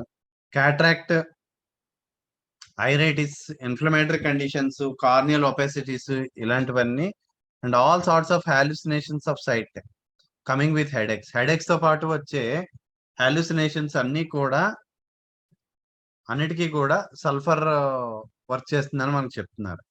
Flickering before the ice ముందు ఫ్లిక్కరింగ్స్ వస్తాయి. ఇది ఆల్రెడీ మనం చదివాము. Small dark specks, dark points and spots, black flies seem to float not far from the eyes, gas or lamp light seems to be surrounded with a halo etcetera అన్నారు. చిన్న చిన్న spots లాంటివి అవి కనిపిస్తూ ఉంటాయి, dark points లాంటివి లేదా black flies అవన్నీ కళ్ళ ముందే అలాగా ఎగురుతూ ఉన్నట్టు మనకి కనిపిస్తాయి అన్నమాట. సో ఇవన్నీ మనం ఆ చాలా కండిషన్స్ ఆఫ్ ఐస్ లో మనకి రావచ్చు. బట్ ఇంటర్నల్ గా ఏ కండిషన్ ఉన్నా గానీ మనకి మనకి ఈ సిమ్టమ్స్ కనుక ఎగ్జాక్ట్ గా మ్యాచ్ అయితే ఖచ్చితంగా ఆ ఇంటర్నల్ గా ఉన్న pathology irrespective of the pathology ఖచ్చితంగా అక్కడ మనకి తగ్గిపోద్దని మనకు చెప్తున్నారు అన్నమాట. So gas or lamp light seems to be surrounded with a halo. So ఆ ల్యాంప్స్ మనం లైట్ లైట్ చూస్తూ ఉంటే చుట్టూ హాలోస్ కనిపిస్తూ ఉంటాయి. ఆ రూబ్రిక్ ఒకటి ఉంటుంది, షేర్ చేయండి. ఆ lamp light seems to be surrounded with a halo. So halos around the lights అనే రూబ్రిక్ ఉంటుంది. వైదర్షి అది షేర్ చేయండి. Next, there are so many of these peculiar images before the eyes but all have the sulphur constitution. So ఆ images ఏంటిది అనేది పక్కన పెడితే ఎలాంటివి ఏంటిదని చాలా పెక్యులర్ గా ఉన్నా కానీ సో వాళ్ళందరికీ కూడా ఆ సల్ఫర్ కాన్స్టిట్యూషన్ ఉన్న వాళ్ళకి ఆ సల్ఫర్ వేస్తే మనం ఖచ్చితంగా తగ్గిపోతుందని మనకి చెప్తారు అన్నమాట. Next, burning heat in the eyes, painful smarting. ఈ ఐస్ లోని బర్నింగ్ హీట్ ఉంటుంది, పెయిన్ఫుల్ గా స్మార్టింగ్ గా ఉంటుంది. Every cold settles in the eyes, that is the eye symptoms when present are increased, and when he has no eye symptoms these are brought on from every cold అన్నారు. So every cold settles in the eyes అంటే దానికి meaning చెప్తున్నారు ఇక్కడ. I symptoms ఏవైతే ఉన్నాయో అవన్నీ పెరిగిపోతాయి ఈ కోల్డ్ లోకి వెళ్ళిన తర్వాత. And when he has no eye symptoms these are brought on from every cold. So ప్రతి కోల్డ్ నుంచి కూడా వీళ్ళకి ఐ సిమ్టమ్స్ వచ్చేస్తాయని మనకి చెప్తున్నారు. సో మీకు నిన్న కూడా చెప్పాను నేను. సో కోల్డ్ అన్నది బాడీలో ఏ పార్ట్లకైనా రావచ్చు. ఇది చాలా ఇంపార్టెంట్. అది it is most peculiar to homeopathy మాత్రమే అది. Next, the ears are subject to catarrh. Ears గురించి కూడా చెప్తున్నారు. You have learned the generals that the catarrhal state is a very strong feature of sulphur. So catarrhal state అనేది చాలా strong feature sulphur లోని. గుర్తుపెట్టుకోండి, మనం ఆల్రెడీ చదివిన వాటిలో డల్కమేరా కానీ, ఎలియం సెపా కానీ, పల్స్టిల్లా కానీ, వీటన్నిటిలోని కూడా మనం ఆ కెటారల్ సిమ్టమ్స్ అన్నిటిని మనం చదివాం. ఎక్స్క్లూజివ్ గా ఎలియం సెపా కానీ, డల్కమేరా కానీ మెయిన్ గా వాటిలో మొత్తం రెమెడీ మొత్తంలో ఉన్నాయి కూడా ఆ కెటారల్ సిమ్టమ్సే మనం చూసాం. బట్ ఇక్కడ సల్ఫర్కి వచ్చేసరికల్లా ఇది కూడా, ఇందులో కూడా కెటారల్ స్టేట్ ఉంటుందని చెప్తున్నారు. No mucous membrane of the body escapes. All have catarrhal discharges, copious, sometimes purulent, sometimes bloody. The eyes and ears are no exception అన్నారు. సో మ్యూకస్ మెంబ్రేన్, బాడీలో ఉన్న ఏ మ్యూకస్ మెంబ్రేన్ కూడా ఎస్కేప్ అవ్వలేదని చెప్తున్నారు. All have catarrhal discharges, అన్నిటికీ కూడా ఆ కెటారల్ డిశ్చార్జ్ ఉంటుంది. కోపియస్, చాలా ఎక్కువగా ఉంటుంది. సమ్టైమ్స్ పురులెంట్ గా ఉంటుంది, సమ్టైమ్స్ బ్లడీగా ఉంటుంది. The eyes and ears are no exception. Eyes ears కూడా ఎక్సెప్షన్ లేదు, వాటిలోని కూడా ఖచ్చితంగా కెటారల్ సిమ్టమ్స్ ఉంటాయని మనకి చెప్తున్నారు. The catarrhal state goes on in a patient until deafness follows. ఈ కెటారల్ స్టేట్ అలా కంటిన్యూ అయ్యి చెవి మొత్తం వినపడడం పోతుంది అనమాట. Thickening of the mucous membrane and of the drum అన్నాడు. సో ఆ ఇయర్ డ్రమ్ ఏదైతే ఉంటుందో అది మళ్ళీ మ్యూకస్ మెంబ్రేన్ కూడా థిక్కెన్ అయిపోద్ది అనమాట. All sorts of strange noises in the ear until the hearing is lost. Ear లోని రకరకాలైన నాయిస్లు, సౌండ్లు వచ్చి ఫైనల్ గా హియరింగ్ అనేది పోతుంది అనమాట. After structural changes have taken place and deafness comes on, even if there is no cure for the deafness you may cure the patient అని. So ఇక్కడ మనకి చెప్తున్నారు, స్ట్రక్చరల్ చేంజెస్ అన్ని వచ్చిన తర్వాత డెఫ్నెస్ గనక వచ్చిందంటే, even though there is no cure but you may cure the patient అన్నాడు. అంటే డెఫ్నెస్ కి క్యూర్ లేకపోయినా ఆ పేషెంట్ కి మాత్రం మనం క్యూర్ చేయొచ్చు అని మనకి చెప్తున్నారు అనమాట. ఇప్పుడు డెఫ్నెస్ అనగానే నాకు ఒక కేసు గుర్తొచ్చింది. డెఫ్నెస్ ఇన్ ఓల్డ్ పీపుల్ అని ఒక రూబ్రిక్ ఉంటుంది, ఒకసారి చూడండి. నా ఓల్డ్ పీపుల్ లో లెఫ్ట్ సైడ్ ఉంటుంది, అందులో పెట్రోలియం ఉంటుంది. నాకు ఐ స్టిల్ రిమెంబర్, పెట్రోలియం ఒక్క రెమెడీనే ఉంటుంది. ఒక కేసుకి నేను వేసి తగ్గించాను అనమాట. పెట్రోలియం వేసిన తర్వాత ఆ పేషెంట్ కి తగ్గిపోయింది. మీకు ఒకసారి అది వెరిఫై చేయండి. Deafness in left ear old people ఏదో ఉంటుంది. ఓల్డ్ పీపుల్ నాకు సరి గుర్తులేదు, ఒకసారి చెక్ చేయండి, నేను చెక్ చేసి షేర్ చేస్తాను. The catarrhal state goes on in a patient, sorry, when a patient wants to know if he can be cured of his deafness, you can never tell him అన్నాడు. So patient వచ్చి నాకు ఈ deafness తగ్గిపోవాలని అడిగితే మనం you can never tell him అని అంటున్నాడు. Many of the troubles మనం చెప్పలేము ఖచ్చితంగా అని మనకి చెప్తున్నారు. Many of the troubles are in the middle ear and as you cannot examine it you do not know how much structural change has taken place. Many troubles అన్నీ కూడా middle ear లోనే ఉంటాయి, దాన్ని మనం ఎగ్జామిన్ చేయలేం కాబట్టి లోపల structural change ఎంత అయ్యింది అన్నది మనం చెప్పలేమని చెప్తున్నారు. You can only say that if the patient can be sufficiently cured then it can be ascertained అన్నాడు.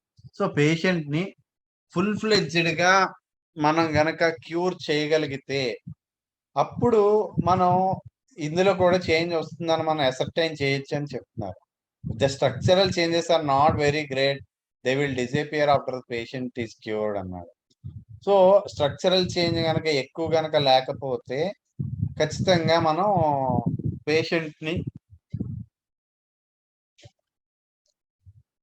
క్యూర్ చేసిన తర్వాత ఇది కూడా తగ్గిపోతుందని మనకి చెప్తున్నారు. సో గుర్తుపెట్టుకోండి, ఈ సిఎస్ఓఎం మనం చెప్పుకుంటాం కదా. సిఎస్ఓఎం అంటే ఆ ఇయర్ డిశ్చార్జ్ ఏదైతే ఉంటుందో అది, దాన్ని సప్రెస్ చేయడం చాలా చాలా చాలా డేంజర్. ఎవరైతే సర్జరీ చేయించుకుంటారో ఖచ్చితంగా వాళ్ళలోని వెంటనే అవ్వచ్చు, లేదా కొన్ని ఇయర్స్ తర్వాత అవ్వచ్చు, చాలా సీరియస్ కాంప్లికేషన్స్ డెవలప్ అయిపోతాయి అన్నమాట. మెనీ టైమ్స్ మనం మన ట్రీట్మెంట్ లో ఆ డిశ్చార్జ్ ఏదైతే ఉందో అది అలా తగ్గిపోయి డ్రై అప్ అయిపోద్ది. ఇక్కడ మనకి చెప్పినట్టు లోపల ఇంటర్నల్ స్ట్రక్చరల్ చేంజ్ మరీ సివియర్ గా లేకపోతే sometimes or many times అది మళ్ళా ఆ మొత్తం ఆ మెంబ్రెయిన్ కూడా ఫామ్ అయిపోయే ఛాన్సెస్ కూడా ఉన్నాయి. అన్ని కేసుల్లో కాకపోవచ్చు, బట్ చాలా కేసెస్ లో మనకి ఆ మెంబ్రెయిన్ కూడా ఫామ్ అయిపోద్ది. ఏదైతే ఆ రప్చర్ ఏదైతే ఉంటుందో ఆ రప్చర్ మళ్ళా క్లోజ్ అయిపోయే ఛాన్సెస్ కూడా చాలా ఉంటాయి. లేదా మెనీ టైమ్స్ ఏమవుద్దంటే మొత్తం ఆ డిశ్చార్జ్ మొత్తం ఆగిపోద్ది అనమాట. ఆ కెటరల్ కండిషన్ మొత్తం ఆగిపోయి తగ్గిపోద్ది. సో దట్ పేషెంట్ కి ఏ ఇబ్బంది లేకుండా ఉంటారనమాట. కానీ మనకి చాలా సందర్భాల్లో ట్రీట్మెంట్ లో చాలా తలనొప్పులు ఎదురవుతాయి. ఎలాంటివంటే ఇప్పుడు ఎలా ఉన్నారంటే పేషెంట్లు అందరూ కూడా వాళ్ళు టెస్టులు చేయించుకొని లేదా ఇంకోటి చేయించుకొని వాళ్ళలో వచ్చిన మార్పులను కూడా ఎంజాయ్ చేయలేని పరిస్థితిలోని ఉన్నారు చాలా మంది. మీకు ఒక ఎగ్జాంపుల్ చెప్తాను. ఆల్కెప్టోనూరియా అని ఒక రేర్ డిజార్డర్ తో వచ్చారు. ఈ మధ్య ఒక ఒక 4-5 మంత్స్ బ్యాక్ ఒక పేషెంట్. ఆల్కెప్టోనూరియా. ఆల్కెప్టోనూరియా అంటే ఆ యూరిన్ కలర్ బ్లాక్ గా మారిపోద్ది అనమాట. ఇలా జస్ట్ సన్లైట్ లో ఇలా పెట్టారంటే ఆ యూరిన్ కలర్ మొత్తం బ్లాక్ గా మారిపోతుంది. సో ఆ కేసు వచ్చింది. ఆ కేసులో ఆయనకి విపరీతమైన ఆకలి, ఇంకా నాన్ స్టాప్ గా ఏదో ఒకటి తినేయాలి. దాంతో పాటు విపరీతమైన యాంగ్జైటీతో పాటు విపరీతమైన ఆకలి అది వచ్చేసింది. బాగా ఎక్స్ట్రీమ్ వీక్నెస్, తినలేరు. మళ్ళా తిన్న తర్వాత కొద్దిసేపటికే కడుపు నిండిపోద్ది. మళ్ళా 1 అవర్ కి ఆకలి, మళ్ళా 1 అవర్ కి ఆకలి, ఎక్స్ట్రీమ్ వీక్నెస్. అలాంటి కాంప్లికేషన్స్ తోని వచ్చారు. వచ్చిన తర్వాత ట్రీట్మెంట్ చేసిన తర్వాత ఆయనకి ఆకలి పోయింది. ఆకలి నార్మల్ అయిపోయింది. వీక్నెస్ తగ్గిపోయింది. Patient is perfectly, absolutely all right అయిపోయారు. అయిపోయిన తర్వాత విచిత్రం ఏంటంటే ఇట్ టుక్ 2 మంత్స్. ఈ 2 మంత్స్ తర్వాత మళ్ళా ఒకసారి యూరిన్ టెస్ట్ చేయించుకున్నారు. వాళ్ళకి వాళ్ళే. యూరిన్ టెస్ట్ చేయించుకొని మళ్ళా యూరిన్‌లోని పస్సెల్స్ అయ్యి ఉన్నాయి. అప్పుడులానే ఉంది యూరిన్. మాకేం తగ్గలేదు అనేసి మానేశారు. చాలా బాధేసింది. చాలా ఆశ్చర్యం కూడా వేసింది. ఎందుకంటే ఆ పేషెంట్లు ఎంత దారుణమైన ఆ సమస్యలు, సింప్టమ్స్ ఏవైతే ఉన్నాయో అవన్నీ కూడా పూర్తిగా తగ్గిపోయి పేషెంట్, అంటే ఇక్కడ మనకి పేషెంట్ ట్రీట్మెంట్ గురించి మనకి ఇన్సిస్ట్ చేశారు కాబట్టి దీని గురించి చెప్తున్నాను అనమాట. సో అంతలాగా అయినా గాని పేషెంట్లు కొన్ని సందర్భాల్లో వాళ్ళ మూర్ఖత్వంతోని వాళ్ళ ఆరోగ్యాన్ని వాళ్ళే మిస్ చేసుకుంటారనమాట. సో మనం ముందు నుంచి, సో దీన్ని బట్టి మనకు ఎక్స్పీరియన్స్ ఏంటంటే మనం పేషెంట్ ముందు నుంచి వాళ్ళని మెంటల్ గా మనం ప్రిపేర్ చేయాలన్నమాట. సో అప్పుడు కోవిడ్ లో కూడా మాకు ఇలాంటి ఎక్స్పీరియన్స్‌లు వచ్చినాయి కొన్ని. ఏంటంటే ఒక కేసు మనం కోవిడ్ కేసు చేస్తున్నాం. చేసిన తర్వాత హెచ్ఆర్‌సిటీ చేయించాం. 6 డేస్ తర్వాత. హెచ్ఆర్‌సిటీ చేయించిన తర్వాత ట్రీట్మెంట్ ఇచ్చిన తర్వాత 10థ్ డే, 11థ్ డే కల్లా పూర్తిగా నార్మల్‌గా వచ్చేసారు. మళ్ళా 11థ్ డే, 12థ్ డేకే జ్వరం తగ్గిపోయింది. వెంటనే మళ్ళా హెచ్ఆర్‌సిటీ చేయించుకున్నాం. మళ్ళా హెచ్ఆర్‌సిటీ చేయించుకుంటే ముందులానే ఉంటది యూజువల్‌గా. ఎందుకంటే మొత్తం మళ్ళా లంగ్ రికవర్ అవ్వడానికి it may take minimum of 3 weeks to 4 weeks పడతది మినిమమ్. సో ఆ టైం ఇవ్వకుండా మళ్ళా టెస్ట్ చేయించేసుకొని, మళ్ళా స్కాన్ చేయించుకొని patient is absolutely normal, absolutely all right. So అది చూసుకొని మళ్ళా అమ్మో! అలానే ఉంది, ఏమైపోతుంది అంటే పేషెంట్‌కి కొన్ని సందర్భాల్లో మనం ఆ డిసీజ్ ప్రాసెస్ ఎలా జరుగుతుంది, ఏం జరుగుతుంది అన్నది కూడా మనం ముందే వాళ్ళకి చెప్పడం గూడా మనకి చాలా చాలా మంచిది. ఎందుకంటే ఇలాంటి అన్నెసరీ తలనొప్పులు ఏమి ఉండవు. ఎందుకంటే ఇట్ టుక్ మీ నాకు అంత అప్పుడు కోవిడ్‌లో అంత బిజీ టైమ్‌లో నాకు కనీసం వాళ్ళని కన్విన్స్ చేయడానికి 1-1.5 అవర్ పట్టింది. 1-1.5 అవర్ మొత్తం మళ్ళా నలుగురు, ఐదుగురు ఫోన్‌లు ఆయన గురించి రిపోర్ట్‌లో ఎలా వచ్చింది? మళ్ళా ఏంటి? మళ్ళా ఏంటి? సో, ఆ పేషెంట్‌లకి మనం ముందే ఇలాంటివి మనం వార్న్ చేసి, ముందే చెప్పడం మనకి చాలా చాలా మంచిది. మనతో పాటుగా పేషెంట్ కూడా చాలా చాలా మంచిది. ఎందుకంటే సో దట్ భయపడకుండా ఉంటారు. సో, కోవిడ్‌లోనైతే దట్ వాస్ ఫస్ట్ వేవ్‌లోనది అదొక డిఫరెంట్ ఎక్స్‌పీరియన్స్. సో, అప్పటినుంచి అందరికి చెప్పడం స్టార్ట్ చేశామనమాట. మళ్ళా వితౌట్ అవర్ కన్సెంట్ మళ్ళా హెచ్ఆర్‌సిటీ చేయించొద్దు. హెచ్ఆర్‌సిటీ మీకు చేయించుకోవాలనుకుంటే 3 వీక్స్ తర్వాత మాత్రమే చేయించండి. మీరు బాగా చూసుకోవాల్సినవి మీకు ఆయాసం, దగ్గు, ఆకలి, యాక్టివిటీ వీటిని చూసుకోండి. ఇవన్నీ గనక బాగున్నాయంటే there is no problem. Absolutely you are normal and you are all right అని చెప్పడం జరిగింది. సో, ఇక్కడ ఆహ్, సో, ఈ స్ట్రక్చరల్ చేంజెస్ బాగా అంత ఎక్కువగా రాలేనప్పుడు ఖచ్చితంగా మనం పేషెంట్‌ని క్యూర్ చేసిన తర్వాత ఆ కండిషన్ డెఫ్‌నెస్ ఏదైతే ఉందో అది కూడా తగ్గిపోతుందని మనకు చెప్తున్నారు. If the internal parts are destroyed, if there is a dry atrophic catarrh of the middle ear, you can hardly expect to restore that middle ear అంటున్నారు. ఇంటర్నల్ పార్ట్స్ అన్ని డిస్ట్రాయ్ అయిపోయి డ్రై ఎట్రోఫిక్ గా అయిపోతే middle ear మొత్తం అంతానా, you can hardly expect to restore that middle ear. So మనకి చాలా మందికి వచ్చే ఈ డౌట్ కి ఇక్కడ మనకి సమాధానం ఉంది.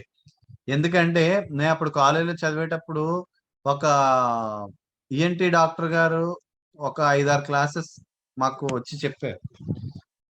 He's an ENT but ardent fan of homeopathy. Is MF hom చదివారు. ఎంఎఫ్ హోమ్ చదివి వచ్చారు. వచ్చి క్లాసులే చెప్పేవాళ్ళు.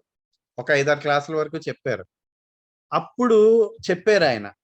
ఈ సిఎస్ఓఎం కేసెస్ లో ట్రీట్మెంట్ చేసిన తర్వాత మళ్ళా ఆ మిడిల్ ఇయర్ ఫామ్ అవ్వడం మేము చూసాము. మా కళ్ళారా చూసాము. మా ఈఎన్టీ మిగతా వాళ్ళు జూనియర్ డాక్టర్స్ ఆయన అప్పటికే చాలా రెనౌండ్ ఈఎన్టీ డాక్టర్ ఈ నేలూరు. దాంతో పాటుగా ఆయన అప్పటికే ఏజ్డ్. సో ఆయన జూనియర్స్ వాళ్ళందరికీ కూడా చాలా మందికి ఆయన చూపించడం జరిగిందని చెప్పారనమాట. సో వాళ్ళందరూ చాలా షాక్ అయిపోయి వండర్ అయిపోయారు. సో ఎలా మళ్ళా మిడిల్ ఇయర్ మళ్ళా మొత్తం ఫామ్ అవడం అన్నది అసలు అదే it's an unimaginable thing. But కానీ విత్ హోమియోపతి ఇట్ హ్యాపెండ్ అనేసి మేము ప్రూవ్ చేసి అందరికీ చూపించామని చెప్పారనమాట.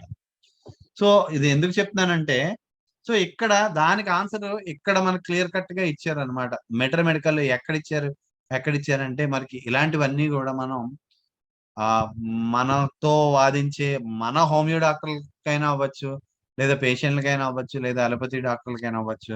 వాళ్ళందరికీ మనం చాలా స్ట్రాంగ్ గా ధైర్యంగా మనం చెప్పగలిగేవి మనకి పాయింట్ అన్నమాట ఇది. So it has been destroyed.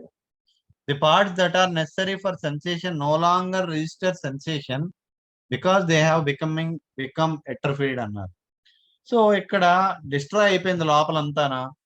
Parts ఆ సెన్సేషన్ కి అవసరమయ్యే పార్ట్స్ ఏవైతే ఉన్నాయో అవన్నీ కూడా డిస్ట్రాయ్ అయిపోయి ఎట్రఫీ అయిపోయి you can only talk to the patient about the prospects of curing him అన్నారు. సో పేషెంట్ తో ఓన్లీ మనం మనకి ఎంత ప్రాస్పెక్ట్స్ ఉన్నాయి మనం చేయడానికి అన్న దాని గురించి మాత్రమే మనం మాట్లాడాలని చెప్తున్నారు. Do not entertain in your mind the idea of curing an organ. Keep that idea out of your mind as much as possible. And when people want to locate the disease in organs, keep quiet because only the patient is sick అన్నారు. So మన mind లో ఎప్పుడూ కూడా ఆ జనాలు మనకి disease ని particular organs లో లొకేట్ చేసి ఇది తగ్గించగలరా అది తగ్గించగలరా అని చెప్పినప్పుడు మీరేం మాట్లాడద్దు. ఎందుకంటే because only the patient is sick. మన పేషెంట్ మాత్రమే మనం ట్రీట్ చేయగలము అని మనం చెప్తున్నారు అనమాట. Think as much as possible about the sick patient and as little as possible about the name or the pathological conditions of the organs. So, మీరు ఆ సిక్ పేషెంట్ గురించి ఎక్కువ ఆలోచించండి గానీ, ఆహ్, ఆ డిసీజ్ నేమ్ గురించి గానీ, ఆ pathological conditions of the organs గురించి గానీ, వాటి గురించి ఎక్కువ ఆలోచించకండి అని మనకు చెప్తున్నారు.